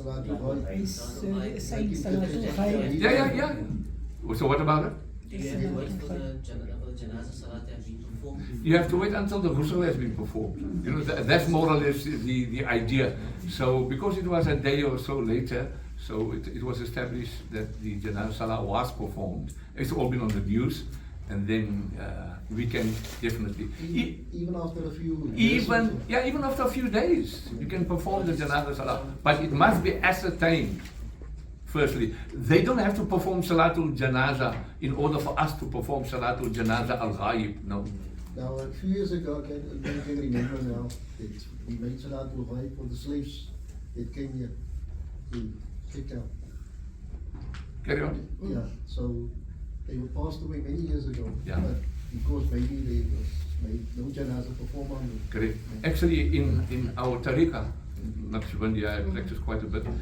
We are advised after Maghrib Salah, you know, you must perform Salat, you know, Salatul Awwabin, 6 rakat, and then perform Salatul Janazah al-Ghaibin, intaqalu ila rahmatillah, those who have reached to Allah's rahmah and whom Salatul Janazah wasn't performed upon. So it's a habit in Nahklistan to do that wherever they can. But good question. Yes, sir. After we just performed the Salatul Janazah. Yes. We on our way to the Maqbara, put him in the hole, we close him up. What is the significance of giving sand? Each one, they take a turn to give. To take home. No, the idea is when you throw in the grave, you mean, because our Prophet ﷺ advised, "Minha khalaqnakum wa fiha nu'idukum wa minha nukhrijukum taratan." Because we come from there. Minha khalaqnakum. We are created from it, you know. So we do it 3 times with our hands, not with a spade. That is the sunnah of our Rasul. The other question is, once the cover is now full. Yes. They read the talqeen. Yes. The significance. The significance of talqeen is not for the dead, it's for you and me. Yeah. You know, all right. I test for me. If I can't, but it's a good question. I appreciate that. You know. Yes, ma'am. Is it necessary to give food for the janazah when it's done? Oh, is it necessary to give food for the janazah when you come home? No. We're supposed to give food for the people in the house of the janazah. It is our duty as neighbors. Right? We have to ensure for at least 3 days that we look after them. The custom now is, inshallah, broers, as hulle hier van huis toe gaan, please come for Fatiha or lunch or so, whatever. You know, this is just a custom, you know, but don't burden the house of the maid. So Mualim, you hosted this program, alhamdulillah. We really appreciate it. Alhamdulillah. From here on, I think the talqeen has been read and everything. We're coming to your house for meals. You meet me at the Hosea Manzil. The caterer is all sorts. Ik heb nog niet begraven hier. Allah give you all long life, but more important, Allah give our dear departed one Jannah. Can I close up? Because I need to go back to the mosque because somebody phoned me urgently. Imam, I want to become Muslim. It's a late. I get a lot like that, you know. So inshallah, immediately after Zuhr, I'll be running that side. You will be. It's amazing how people accept Islam there, and it's nothing to do with me. It might look good on my resume, but I promise you, Allah sends them. Wallahi, you must see how Allah sends them there by us. And you might think because we're close to Ghusl, it's only blacks. No, it's whites, it's Italians, it's Greeks, different people. I had one day a lady. She's Italian, she's Roman Catholic, and she's Christian. Now you won't get more as the Pope's mensen as that. Wallah, she told me I've done comparative studies. Please, I accept Islam. Take me. That's all. When I say take me, not I want to embrace Islam. Allah guides. Wallahi, Allah guides. Allah guides. Can I close up? Al-Fatiha. الحمد لله رب العالمين والصلاة والسلام على أشرف المرسلين سيدنا محمد صلى الله عليه وسلم وعلى آله وأصحابه أجمعين. اللهم بلغ ثواب ما قرأنا ونور ما تلونا هدية واصلة إلى روح نبينا محمد صلى الله عليه وسلم وإلى أرواح الأنبياء والأولياء وإلى أرواح شهداء الكربلاء وإلى أرواح أهل البيت وإلى روح شيخ رمدان ساكن في بغداد شيخ عبد القادر الجيلاني قدس الله سر العزيز وإلى روح إمام الهند شيخ معين الدين قدس الله سر العزيز وإلى روح إمام الراعي شيخ أحمد كبير الرفاعي قدس الله سر العزيز وإلى روح إمام الطريقة وغوث الخليقة شاه بهاء الدين نقشبند محمد الويس البخاري قدس الله سر العزيز وإلى روح مولانا شيخ محمد ناظم الحقاني النقشبندي قدس الله سر العزيز وإلى روح شيخ مصطفى يوسف قدس الله سر العزيز وإلى أرواح كل أموات المسلمين والمسلمات والمؤمنين والمؤمنات والذاكرين والذاكرات خاصة في فلسطين وإلى أرواح خاصة mention your beloved ones that have passed away by name. I've also been given some names here. Al-Marhum Ibrahim Wajuddin Maudek, Amina Ibrahim Maudek, Muhammad Yusuf Ibrahim Maudek, Yusuf Jainuddin Alikar, Jainab Yusuf Alikar, ila rahmatik. Sheikh Ali Walele, Maryam Bala Walele, Haji Usman Kaji, Aisha Usman Kaji, Usman Kapre, Hajra Usman Kapre, Sayyid Abdul Qadir Naqshbandi, Imam Ahmad Karzikar, Imam Hassan Jalgokar, Ismail Usman Kaji, Abdul Samad Dankan, Zubayda Adam, Yunus Adam, Muhammad Adam, Zulekha Ahmadi, Fatima Patankar, Abdullah Parkar, Maryam Kapre, Ibrahim Kapre, Imam Nur Muhammad Kaji, ila rahmatik. فاطمة يونس هوا إلى رحمتك. اللهم لا تحرمنا أجرهم ولا تفتنا بعدهم واغفر لنا ولهم وارحمنا معهم. اللهم اغفر لهم وارحمهم وسكنهم في الجنة. اللهم اغفر لهم وارحمهم وادخلهم في الجنة. اللهم اغفر لهم وارحمهم وارحمهم في الجنة. يا أيتها النفس المطمئنة ارجعي إلى ربك راضية مرضية فادخلي في عبادي وادخلي جنتي. اللهم انصر المسلمين والمجاهدين في فلسطين وانصر المسلمين والمجاهدين في السودان وانصر المسلمين والمجاهدين في كل مكان أينما كانوا يا أرحم الراحمين. ويقول الله تعالى إن الله وملائكته يصلون على النبي يا أيها الذين آمنوا صلوا عليه وسلموا تسليما. اللهم صل على سيدنا محمد محمد النبي الأمي وعلى آله وصحبه وسلم. ألا إن أولياء الله لا خوف عليهم ولا هم يحزنون الذين آمنوا وكانوا يتقون بخير دعوى هم فيها سبحانك اللهم وتحيتهم فيها سلام وآخر دعواهم عن الحمد لله رب العالمين. Allow me to share this with you as well.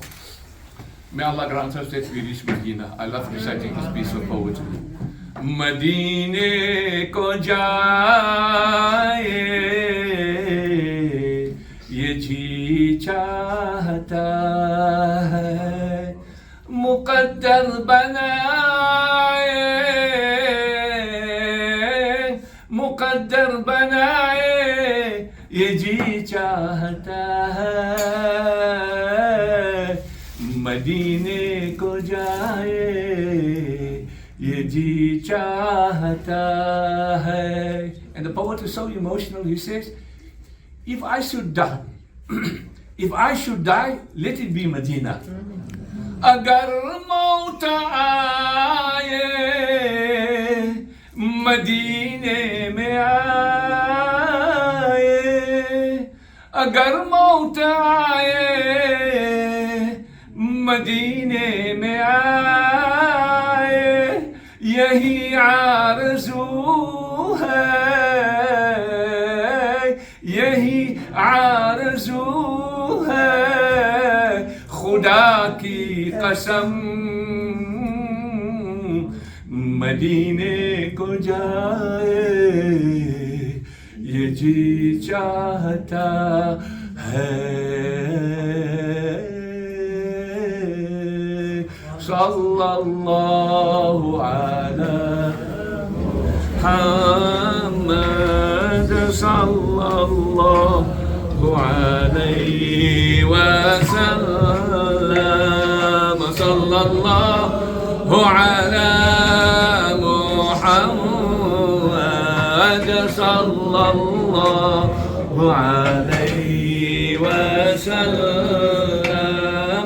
Ya Nabi salam alayka, ya Rasul salam alayka, ya Habib salam alayka, salawatullah alayka, ya Habib محمد يا عروس الخافقين يا مؤيد يا ممجد يا إمام القبلتين. الله مرحبا يا نور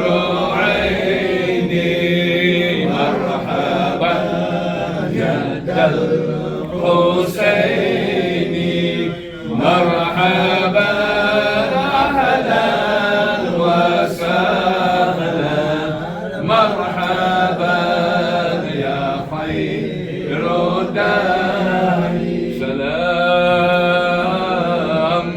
يا سلام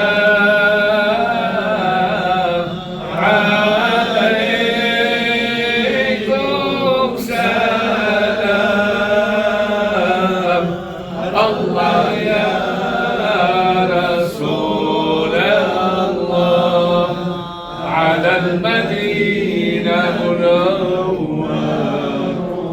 إن الله وملائكته يصلون على النبي يا أيها الذين آمنوا صلوا عليه وسلموا تسليما.